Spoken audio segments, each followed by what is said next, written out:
Here, it's a real pleasure, in particular because this is home turf for me. My children, all three of them, went to this school, and our family made a real commitment to public education and making this school the best it could be while we were here and beyond. As a matter of fact, the school, of course, just had a renovation that was completed, and about a $15 million renovation. I'm happy to say about $6.8 million of that came from the state, which I actively worked to secure for this community. There's a lot of great things going on in this community. One of the best things that I've seen happen recently is what happened at Carol Baldwin Hall. And I had the opportunity to work with Citizens Group who maintained Carol Baldwin Hall and was able to get the money with their sweat equity. And the combination has really turned into something really amazing. There's other good things going on.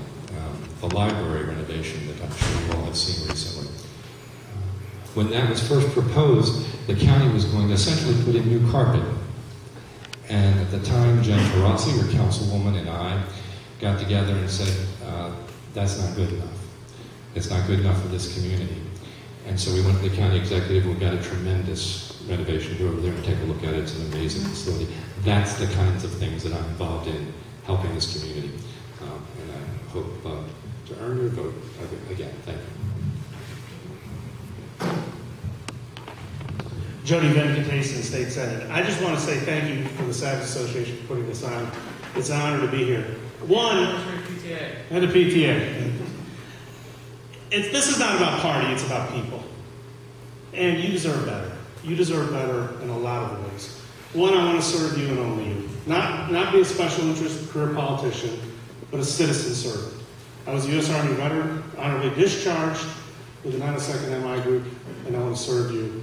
Second, as an auditor, being an internal, external auditor, I want to find the fraud, waste, and abuse in Annapolis. It's rampant.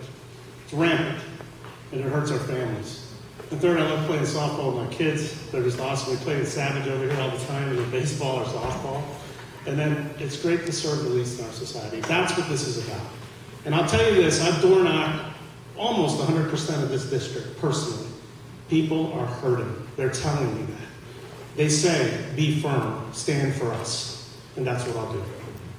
Thank you, Jody. If I could have you keep the microphone, you have 60 seconds to answer this question. What incentives, if any, would you pursue for renewable energy and sustainable development? Well, one, I hope you all notice, I love solar. I have solar panels on my house. It's kind of cool because it's kind of neat when my son says, hey, Dad, we produced kilowatts today. You know, it's pretty sunny up to 30 kilowatts. We're at about 108%. At least that's the way it was designed to have solar panels on our house on both sides. We just put a new system in this year, in fact. We doubled our capacity. I think we should look at all renewables, a portfolio of energy, to find ways to do it. Sustainable energy is great. It's exciting, and it's fun to see it happen. It's great to see our electric bill just drop, because our electric rates have gone up under our incumbents and special interest politics. Career politicians have hurt us. This is what this party has given us in the state leadership. This is what it's hurting families. It's hurting families all the way. And that's something we need to stop, and we need to do better there. In terms of that, I've been endorsed by Fixco on the referendum and the budget, in terms of also the bill that didn't even see the referendum in this county. Equally on the ethics star, and also on the good government slate here in Savage. So I have been working on incentives for years. As a matter of fact, when I was on the county council, the last bill I did before I went to the state legislature was a tax incentive for homeowners for solar, and I'm glad you've taken advantage of moving in that direction. I used to be, years ago, the state director of the Maryland Sierra Club, and for those who don't know, that's an environmental organization that's involved with clean water, clean air, renewables, all those things. And so I have worked on countless different types of programs to see the portfolio actually perform and do well in the state. It's a complicated thing. It's a complicated thing because of the free market. And one of the things that we need, I believe, to do is to continue to encourage these things, because sometimes the free market doesn't always catch on. But it did in this case. And the good news is that we're seeing some real benefits of it. Understand. Next question. Are we seeing results, and this one will be for you guys, are we seeing results from the Maryland Health Initiative? What is working and what isn't? Okay. Well, there's two things. There is the website, which obviously has had its share of problems. And I believe that we're moving in the direction of getting that fixed. And I certainly hope so when we begin the November program, the rollout again in November. I'm very hopeful that that'll be better. There's an audit going on right now. And that audit is both a financial audit as well as a performance audit. It's been decided upon the legislature to go through with that, and I'm hopeful that we'll actually learn some good lessons along the way there. In terms of the performance of the program, the good news is that of the 5+ million Marylanders out there, 500,000 of them now have health care through this program that didn't have it before. And it's real, and it's making a difference. Well, I just want to say it in this way, and this is very important. My opponent's giving you a gift, and it's what's called an empty box. It's empty of hopes, dreams, and opportunities. But what it's given you is higher costs and waste, fraud, and abuse of $200 million of a failed healthcare exchange. And that's a fact. You know, he's the chairman of the Joint Audit Committee. Where is the audit? It's as if we're working on it. Well, we wasted $200 million that could have been used in education, roads, the environment, and all these other things. These are very important issues to Maryland families. When we look at that, you spend another $70 million on a state exchange that was used in Connecticut, we effectively overpaid by $130 million. Again, where is the audit? Where is the audit? As an internal and external auditor, as a professional auditor, especially doing healthcare audits, I would have already had that audit done, I assure you that. And to me, I think that's insensitive to women, children, and families who are hurting every day out there. And when we door knock them and shake their hands and feel the pain, we have to do something different in Maryland. Thank you. Thank you, microphone. Tying into the last question, I'll use your number. Sure. If you had to cut $200 million from the budget, not the one you just mentioned, what would you defund? We don't have to defund anything. There's an independent audit out there that says there's $1.75 billion of overspending.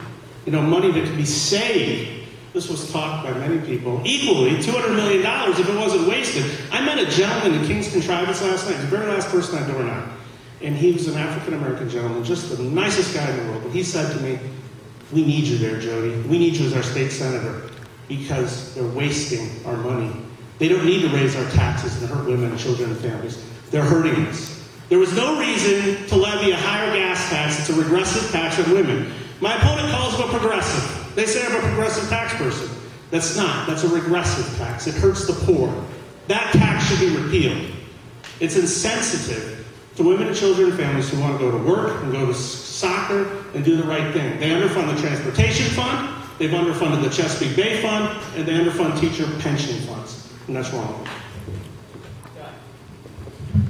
So I think the question was, where would I cut $200 million? Correct. Okay. So the reality is that we've spent a lot of time over the last 8 years during this recession making a lot of cuts. And I have to be very clear about this. What I mean by cuts is there are pre-programmed formulas for a lot of things that we care about in society that automatically increase. For instance, education is the biggest one. Right? It's the biggest part of the budget. It's clearly over 50% of it. And so the Thornton Commission said that we needed X number of dollars to do a good job with schools. Well, as part of that, there are inflationary factors. There are per pupil increase factors. So when I say there's cuts, I'm going to be honest with you. There have been actual increases in the budget. But the increases that we've sort of cut, we've tried to slow the rate of growth. And that's what I mean. And so beyond that, beyond slowing the rate of growth, I'm not interested in any additional cuts right now, because right now we need to keep providing the quality services that we have in Maryland, particularly with our schools. Thank you. The next question, and this will be the last one for this segment is what would you do to resolve the issue of unemployed and underemployed citizens in Maryland? So, unemployed and underemployed citizens in Maryland. So, there's a couple factors that I think we need to consider. And first off, government can't do everything. What we're trying to do, I think the best that we can do, is to create a framework in society where people can succeed. Now, I'll tell you, one of the best ways that they can succeed in this community is with our community college. We've made an incredible investment in the community college. Every year we've got a new program in health, we have a program in arts, we have a program in just about everything there. We put significant investment and it's paying off. You know that 1 in every 4 children that go to college from Howard County end up going to Howard Community College. It's a great investment.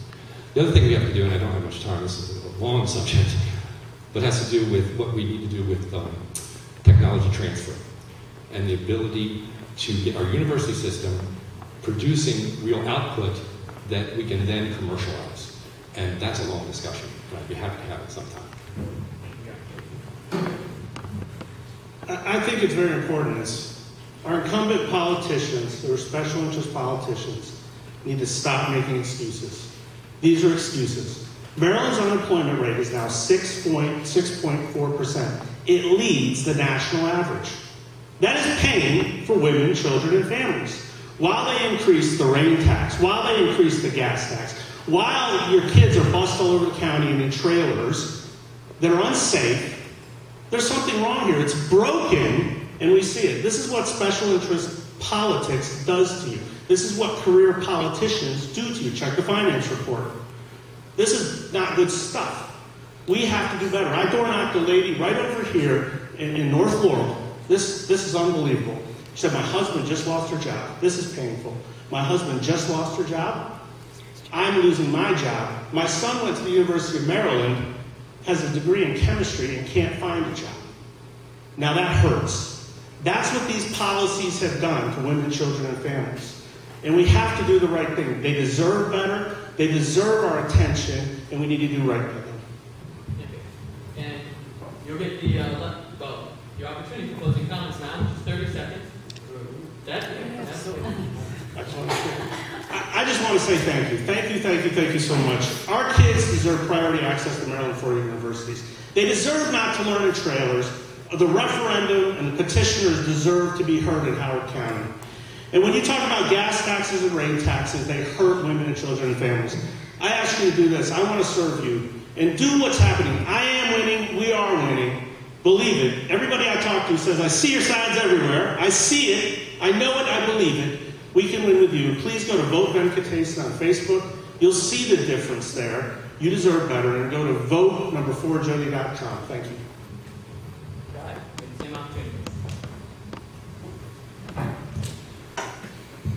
So we've heard a lot of name calling tonight from my opponent to me.